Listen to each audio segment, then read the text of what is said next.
The new year is here, and I love this time of year because it's a hopeful time of year. So what's your New Year's resolution? I know last year, a lot of people set out to accomplish some pretty amazing things, and some actually did, but a lot of our dreams and aspirations for last year got derailed. At this time of year, I usually sit back and reflect on what happened the previous year and set some daily, weekly, and monthly habits and goals for myself. And I did that last year, and I was excited to see what the new year held. And I followed this plan pretty well, even into the beginning of the pandemic, but somewhere around midsummer, I lost energy for following my daily rhythms and habits.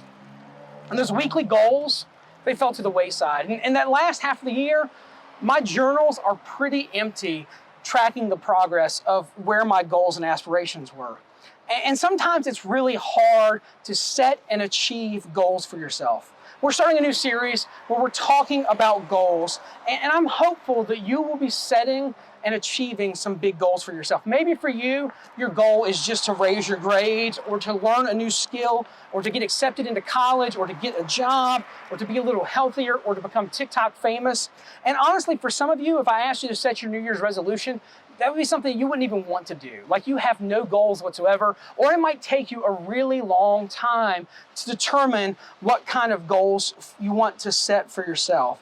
And I understand that at this age, it's normal to feel like you're struggling to set and achieve goals. You're still figuring out who you are and who you want to be. And it's hard sometimes to think very far into the future. It's hard to stay on track and to stay disciplined. And at this point in your life, you probably don't have total independence or control over your time and your schedule. But I am convinced that even where you are right now in your life, that by setting and achieving goals, even though it's difficult, you can change the world. And I don't just mean someday down the road change the world. I mean right here, right now, make a difference. And it all starts with setting goals, picking the right goals to set for yourself. So I want you to take a moment and just write down one big, I mean really big, astronomical, life-changing, once-in-a-life goal that you might have for yourself. What do you want to accomplish? Who do you want to become? What do you want to contribute to the world? And over the next few weeks, we're going to address some specific questions. Questions like, what goals should I have for my life? What do my goals and God's goals have to do with each other? How can I even begin to achieve my goals? And to do that, I'm going to introduce you to someone from the Bible who had a big goal of his own. And we're going to see what we can learn from their story. But first, a little bit of background. We're going to be looking at a book from the First Testament. It's often called the Old Testament of the Bible. And this is the part of the Bible that was written before the life of Jesus, and it tells us the story of the Hebrew people. And the book we're looking at today is called Nehemiah, and it's written by a guy, you guessed it, his name is Nehemiah. And about 140 years before this story, before the book begins, the people of Judea were conquered by an enemy army, and they took control of the capital city of Jerusalem. They destroyed the city, burned the temple, knocked down the walls, and they took many of God's people off into exile. The prophets came and spoke and told them that eventually they'd return to the city of Jerusalem and that God was going to restore and help them rebuild the city of Jerusalem.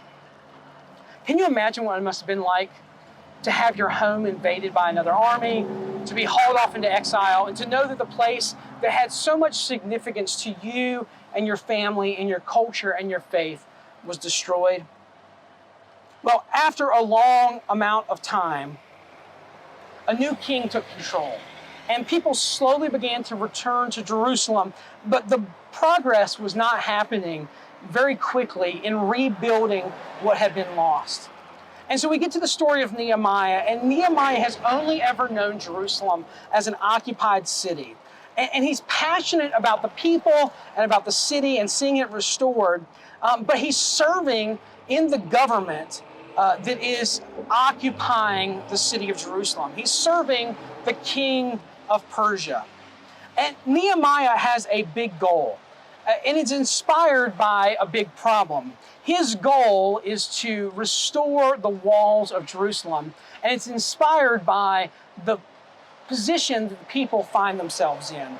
He gets a message one day from a guy named Hananiah who told him that people were returning to Jerusalem, but the walls were still in shambles. And this left the city of Jerusalem with two problems. There's a practical problem. Without the walls around the city, they are vulnerable to attack. But there's also a spiritual problem. See, Jerusalem was the place where the temple was. It's the place where people went to worship God. And with this city being in ruins, it was hard for the people to connect to God and worship in a way that they knew. And so they had left this city in ruins, and it was hurting them both physically and spiritually.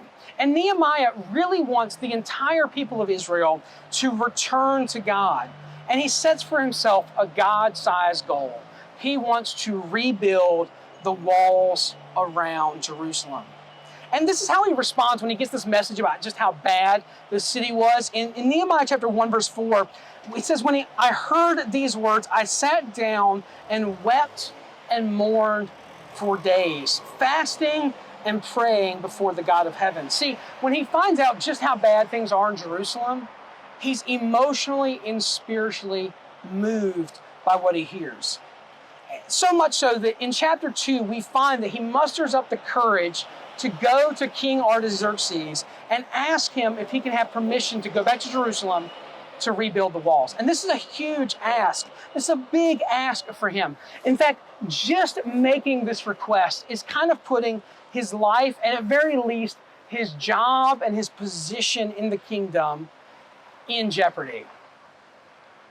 But these big difficulties, these big problems that Nehemiah sees, they inspired a God-sized goal for him. So why are we talking about this guy from 2,500 years ago and these walls around an ancient city? Why do these even matter? Well, over the next few weeks, we're going to see what we can learn from Nehemiah about setting and achieving goals, but not just any goals, God-sized goals. Remember the big goal that you wrote down a few minutes ago? I want you to take a look at it or think about that goal again. How does that goal compare to Nehemiah's? Is your goal inspired by a big difficulty? In other words, does it solve a problem? Would achieving this goal make the world around you better? Would it improve the lives of other people? Is this goal inspired by prayer? Nehemiah was moved to pray and fast because of the problem that he saw in the city of Jerusalem. So is this goal something that you dreamed up for yourself? Or is it something that's come into your heart based on communication and a relationship with God? Is your goal inspired by prayer? Also, I want you to ask yourself, do I need God's help to achieve this goal? Or is this something that I could just do with my own talents and efforts because I'm so amazing? Because see, the goal that Nehemiah set for himself was only going to be achieved if God was behind him. And a lot of times we set for ourselves human-sized goals. But God's calling us to set for ourselves God-sized goals. And if you haven't set a goal for yourself yet, that's okay too. But hopefully as we go through this series and we study the life of Nehemiah, you will be challenged to set and achieve God-sized goals. Today is just the beginning.